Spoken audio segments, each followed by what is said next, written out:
जय हिंद बंधुरा তোমরা দেখছো তোমাদের প্রিয় ইউটিউব চ্যানেল মা অনলাইন পয়েন্ট। এই মুহূর্তের সবথেকে বড় গুরুত্বপূর্ণ আপডেট, তোমাদের এসএসসি কনস্টেবলের নতুন নিয়োগের বিজ্ঞপ্তি আবার প্রকাশিত হতে চলেছে।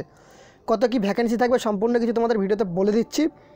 তো ভিডিওটা অবশ্যই একটা করে লাইক করে দিও। সবার ফার্স্ট তোমাদের আপডেট আমি চেষ্টা করছি দেওয়ার, ঠিক আছে। তো মোবাইলে চার্জ নেই বর্তমানে, তো জানি না কখন ভিডিওটা প্রকাশিত করতে পারবো। তোমাদের নতুন নিয়োগের বিজ্ঞপ্তি প্রকাশিত অন স্ক্রিন হয়ে গেছে।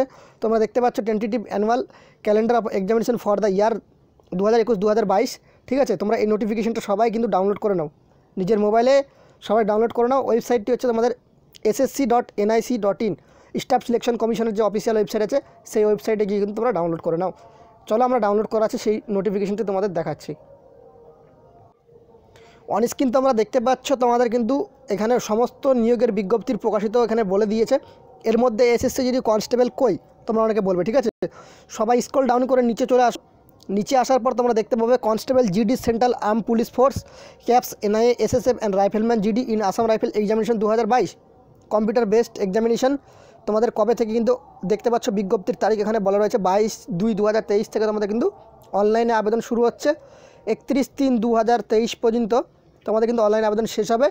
জুন 23 কিন্তু তোমাদের কিন্তু কম্পিউটার বেসড যে এক্সামিনেশন অনলাইন টেস্ট সেই এক্সামটা কিন্তু করানো হবে। এটা তোমাদের কনস্টেবল জিডির আপডেট, ঠিক আছে।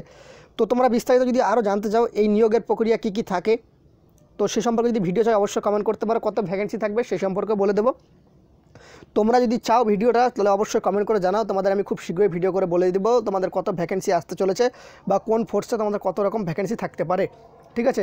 এইটুকু বলে ভিডিওটা শেষ করলাম। ভিডিওটাকে একটা লাইক ঠুকে দিও, আর চ্যানেলে নতুন হলে অবশ্যই সাবস্ক্রাইব করে দিও। জয় হিন্দ, জয় ভারত। আর যার যার পরীক্ষা খারাপ হয়েছে টেনশন করার কোনো দরকার নেই, নতুন ভ্যাকেন্সির জন্য এখন থেকে প্রিপারেশন শুরু করে দাও। জয় হিন্দ, জয় ভারত।